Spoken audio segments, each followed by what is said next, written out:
In the spring of 1200 BCE, a 9-year-old girl named Nefertari stood in the courtyard of the great temple of Ammonius at Karnak.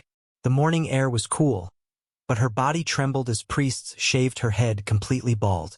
She did not understand why she was there. 3 days earlier, her father had brought her to the temple to settle a debt he could not repay in silver or grain. The payment he offered instead was his daughter. Nefertari had been told this was an honor. She was told she would serve the gods, that she should be grateful, obedient, and proud. But when tears began to fall as her long braided hair disappeared, an older priestess struck her and told her coldly that servants of the god did not cry. She was told she had no tears, no name, no family anymore. She now belonged to Ammonius. That moment marked the beginning of a life that would last more than 4 decades. A life of confinement, control, and exploitation hidden behind walls carved with images of divine glory. Nefertari would never leave the temple. She would never choose her own future. She would die there, buried without a marker, her existence erased from official memory. And Nefertari was not unique. She was one of thousands of girls and women who lived and died inside Egyptian temples, known by titles that sounded sacred but concealed a far darker reality. They were called servants of the god, God's wives, pure ones, and divine adorers, beautiful names for a system that functioned with the efficiency of a prison and the cruelty of a slave market.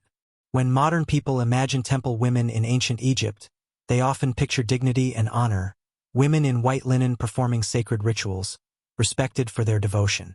This image is a myth. It is ancient propaganda that worked so well it still shapes how we see these institutions today. In reality, most of these women never chose this life. Girls were given to temples in several ways.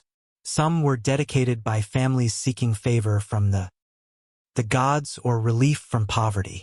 Others were handed over as payment for debts owed to temple institutions, which functioned as major economic powers in Egypt. Temples owned land, loaned grain and silver, and collected tribute.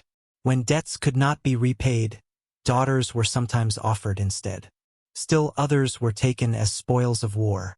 Egyptian military campaigns regularly captured populations from Nubia, Libya, and the Levant. Among the captives were young girls who were transported to Egypt and assigned to temple service. Once inside the system, escape was almost impossible. Many of these girls entered temple life at terrifyingly young ages. Surviving records describe children as young as 8 or 9 being inducted into temple service. They were taken before they could understand what was happening, before they were capable of consent. The process that transformed these children into temple property was deliberate and systematic. It began with purification rituals designed to strip away their former identities. The girls were bathed, examined, renamed, and shaved. Their birth names were forbidden. Their old lives were declared dead. Hair, identity, family, and memory were taken piece by piece. The renaming was especially powerful. A girl was no longer her father's daughter. She was now she who belongs to the god. Speaking her birth name could result in punishment. The message was clear. The person she had been no longer existed. For some girls, this was followed by what temples called a divine marriage. These ceremonies were presented as sacred honors, symbolically binding a girl to the god she would serve.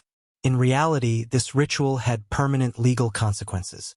A woman married to a god could never marry a human, could never live independently, and could never leave temple service. Inside the temples, daily life was rigidly controlled. Women woke before dawn, slept in communal quarters under constant supervision, and owned nothing. Silence was enforced. Movement was restricted. Contact with family was forbidden or tightly controlled. Even thoughts were policed through constant indoctrination. The labor was relentless. Women wove linen, prepared offerings, brewed beer, ground grain, maintained temple gardens, and performed rituals. Their work sustained temples as economic powerhouses, but it was framed as sacred service. Regular inspections ensured ritual purity. These inspections were conducted by priests who claimed divine authority. Resistance was punished. Over time, women learned that their bodies did not belong to them. They belonged to the institution. Punishments were severe and public. Women who spoke out, resisted, or tried to escape faced starvation, beatings, isolation, or worse. Some were taken into the desert and abandoned to die. Punishments framed as religious exile but intended to terrify every witness into obedience. Yet even in this system, resistance existed.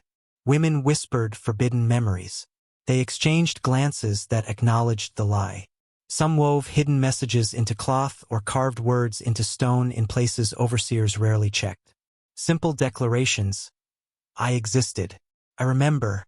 This was not my choice. When temple women died, their erasure was complete. They were buried without markers, often in communal graves. No monuments recorded their lives. No names preserved their stories. Their usefulness had ended, and with it, their right to be remembered. But some refused to disappear entirely. Hidden inscriptions scratched into walls tell us that these women understood what was being done to them. They knew the difference between the gods and the men who claimed to speak for them. They knew they were prisoners. Those messages survived longer than the institutions that tried to silence them. Today, the temples still stand. Tourists admire their columns, reliefs, and statues. Guides speak of pharaohs, gods, and divine order. But rarely do they mention the girls who were taken, the lives that were consumed, or the suffering hidden behind sacred language. Now you know. The stones remember, and now so do you.